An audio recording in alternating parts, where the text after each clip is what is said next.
नमस्कार साथियों, आज मैं आपके सम्मुख लाई हूँ श्री राम वृक्ष बेनीपुरी द्वारा रचित एक ललित निबंध बाढ़ का बेटा। इस निबंध में कहानीपन बहुत अधिक है। आशा है आपको पसंद आएगा। तो लीजिए सुनिए उनकी रचना बाढ़ का बेटा। बाढ़ आ रही है, सुकिया ने कहा। विशेषर ने जरा सिर उठाकर उसकी ओर देखा और फिर अपने जाल की मरम्मत में लगा। बाढ़ आ रही है, क्या विशेषर ये नहीं जानता? आज 4 दिनों से जो उमस सुमस रही उत्तर ओर, हिमालय की तराई में जो लगातार बिजली चमकती रही, बादल गरजते रहे, वे क्या ये सूचना नहीं देते थे कि बाढ़ आ रही है? बाढ़ उसके लिए क्या कोई नई चीज है? बचपन से ही वह बाढ़ देखता आया है, उससे खेलता आया है। बीच चौर में है उसका यह गांव। 4 महीने तक तो ये गांव टापू ही बना रहता है। विशेषर को अपने बचपन की याद आ रही है और याद आ रही हैं उसकी दादा प्रयाग सहनी।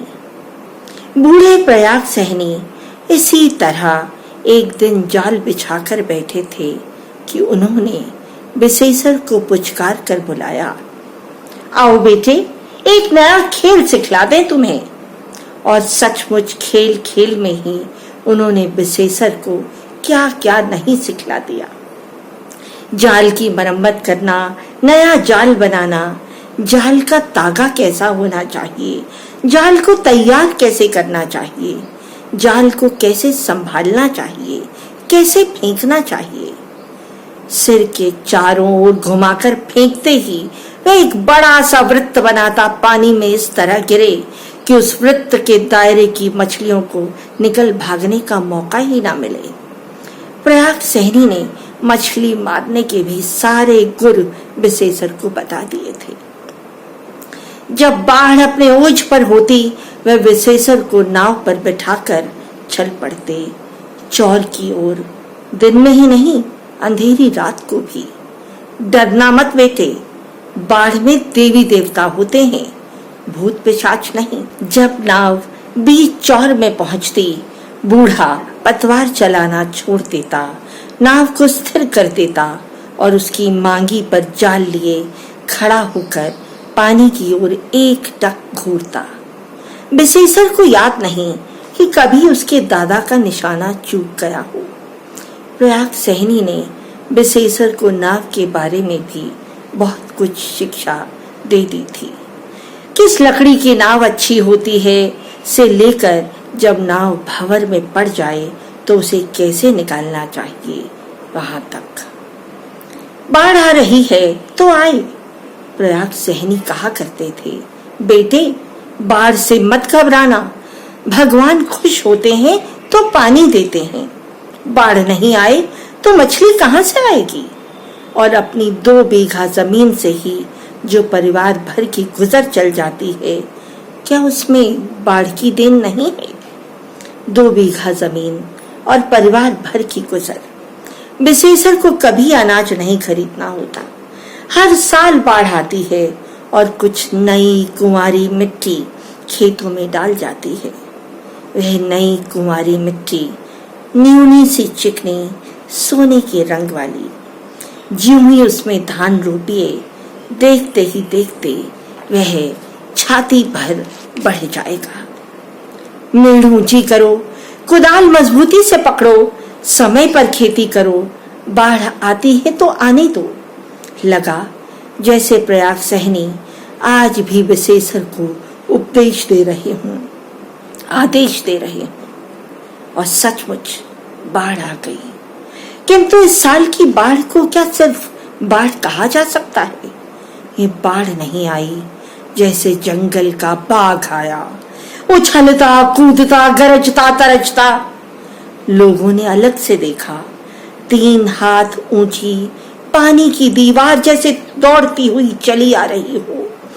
खेतों को, गड्ढों को, मेढ़ों को, बांधों को डुबोती, पाटती, तोड़ती। लोग भगे, हलवाहे हल बैल लेकर भगे, चरवाहे गाय भेड़ लेकर भगे। जो जहां था सिर पर पैर रखकर भागा। पानी गांव में घुस गया, अब घरों में घुस रहा है।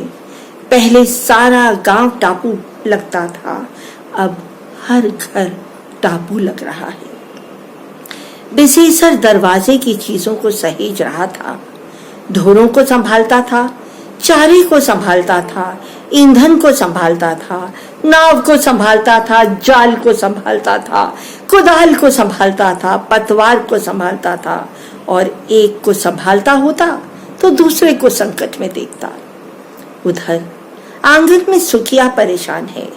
अंत में वे चिल्ला उठी, पानी चूल्हे तक चढ़ाया, दौड़ो है। विशेषर कहां कहां दौड़े, क्या क्या बचाए। पानी पड़ता गया, पड़ता गया। बाहर की सारी चीजें भीग गई, भीतर की भीग रही हैं। कपड़े और अन्न तक को नहीं बचा सका वह। अंत में तो ऐसा लगा कि उसकी ये झोपड़ी भी कहीं बह ना जाए। जो कुछ संभव हुआ लेकर वह पहुंचा गांव के नुनफर पर। गांव का ये नुनफर आज गांव का गोवर्धन बन गया है। बाल बच्चे, माल गोरू, अन्न धन, चारा, ईंधन लेकर लोगों ने इस नुनफर की शरण ली है। अरे कलछी तो घर में ही छूट गई। सुकिया की बात सुनकर विशेषर झल्लाया। जहां पहले हाहाकार था वहां अब चीत्कार है, आर्तनाद है। लेकिन रोनित होने से क्या होता है? लोग धीरे धीरे शांत हो रहे हैं। प्रयाग सहनी कहा करते थे, जो बाढ़ जितनी तेजी से आती है वह उसी तेजी से भागती भी है। दूसरे ही दिन से पानी घटने लगा था, तो भी गांव से निकलते निकलते 7 दिन लग ही गए। उफ, इन 7 दिनों में गांव की कैसी दुर्गत हो गई है। लगता है गांव में किसी ने बमबारी की हो। ज्यों ही पानी घटने लगा, कच्ची मिट्टी की दीवारें जो भीग गई थी धड़ाधड़ गिरने लगी। चारों ओर ढूह ही ढूह, मलबा ही मलबा दिखाई पड़ता है। खेत की फसल गई, घर का अन्न भी सड़ गया। अगले दिन कैसे कटेंगे? सारे गांव में मायूसी है। सुकिया उदास है। विशेषर की आंखों में नींद नहीं आ रही है। बाढ़ आती थी, जाती थी। ये क्या बाढ़ आई थी?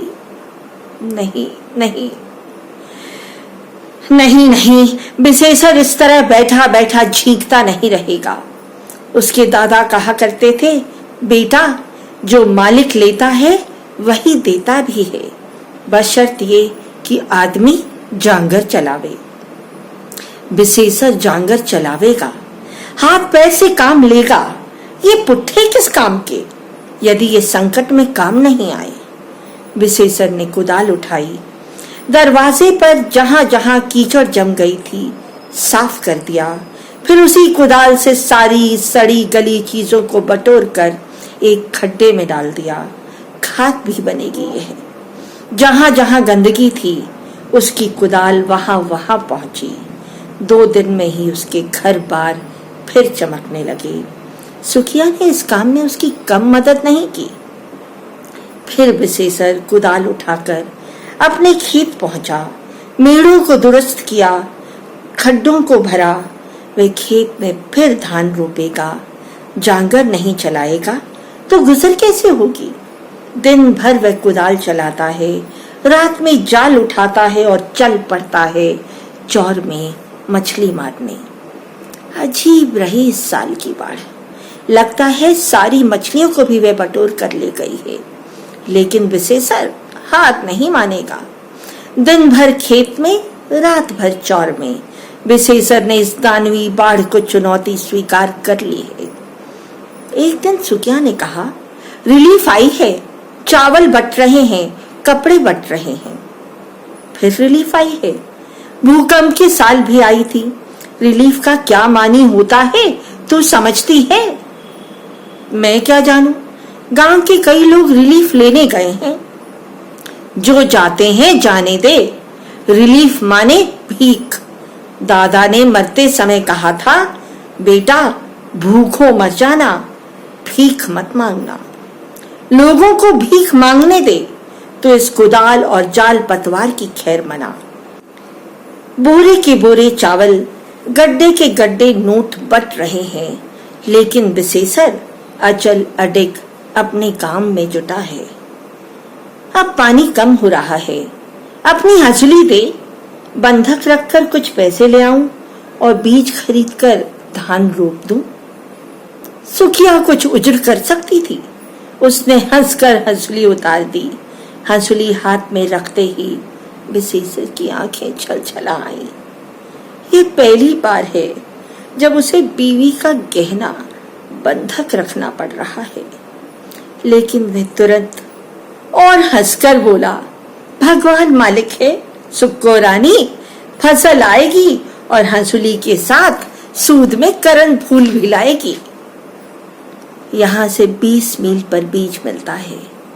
दूसरे दिन थोड़ी रात रहते विशेषर यहाँ से चला और आधी रात को नाव पर बीज लाद कर पहुंचा। आज भोर से ही वह खेत में धान रोप रहा है। उसकी बगल में सुखिया है। सुखिया यूं तो घर आंगन के ही काम में लगी रहती थी, लेकिन बाढ़ के पानी का क्या भरोसा, और खेत सूख गया तो फिर धान में हरियाली आने में पखवाड़ा लग जाएगा। अतः वह भी जुटी है, डटी है। हरे हरे धान के बीज जमीन पाते ही जैसे सिर उठाने लगते हों। विशेषर खेत रोप रहा है और उसके रोम रोम पुलकित हो रहे हैं। बाढ़ आती है, बाढ़ जाती है। समय पर यदि खेती हो गई तो सारी क्षतिपूर्ति हो जाती है। उसकी आंखों में वह दृश्य नाच रहा है। जब ये बीज लहलहा उठेंगे, बढ़ने लगेंगे, फैलने लगेंगे, कार्तिक में छाती भर धान आ जाएगा और माघ आते ही इन खेतों में सरसों का पीला समुद्र लहराने लगेगा। उसी समय आकाश में एक हवाई जहाज जा रहा था। इधर बाढ़ क्या आई, हवाई जहाज की भरमार हुई। नेता जा रहे हैं, अफसर आ रहे हैं, इंजीनियर आ रहे हैं, सभी देखते फिरते हैं इस प्रलय कांड से लोगों को त्राण कैसे मिले। सुखिया का ध्यान ऊपर गया। वह बोली, वह हवाई जहाज जा रहा है।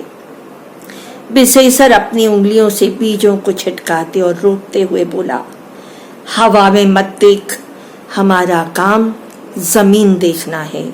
हम जमीन देखें। वे अपना काम कर रहे हैं, हम अपना काम करें। और सचमुच उसकी नजर ऊपर नहीं गई।